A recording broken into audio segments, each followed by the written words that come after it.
18. Stratfield Say, Hampshire. 4 years ago. Alexandra bit her lip and gazed absently out the window of the private rail compartment. The scenery flew by, but she scarcely noticed the changing landscape as the train sped north. That morning, Alexandra had barely had a moment to think.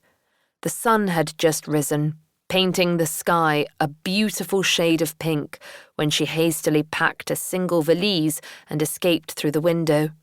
She met Nick's carriage at the end of the drive, and they embarked on the journey to London.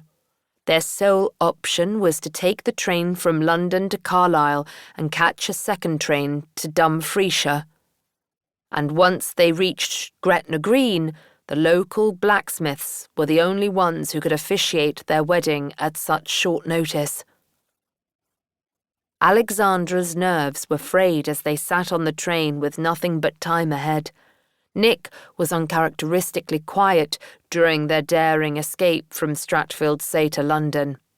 It had been 5 torturous days since they kissed, ample time for him to make arrangements he hadn't bothered to explain to her. Was it long enough for him to have second thoughts, to realise he'd made a mistake? Alexandra studied him. Nick was dressed elegantly in his dark grey suit, which hugged his broad shoulders and trim waist. Although he initially appeared to be at ease, Alexandra could sense the tension in his fingers as he clutched his hat and drummed it against his thigh. "Say something," she mentally urged him. "Look at me. Kiss me. Anything." The train rocked. Alexandra heard the soft laughter of passengers elsewhere in the carriage. If they were to pass the door of Alexandra and Nick's car, they might assume it was unoccupied. Fidgeting with her dusty travel dress, Alexandra cleared her throat. "Should we be worried about the Scottish law? 21 days residence prior to nuptials?" Nick didn't so much as glance her way.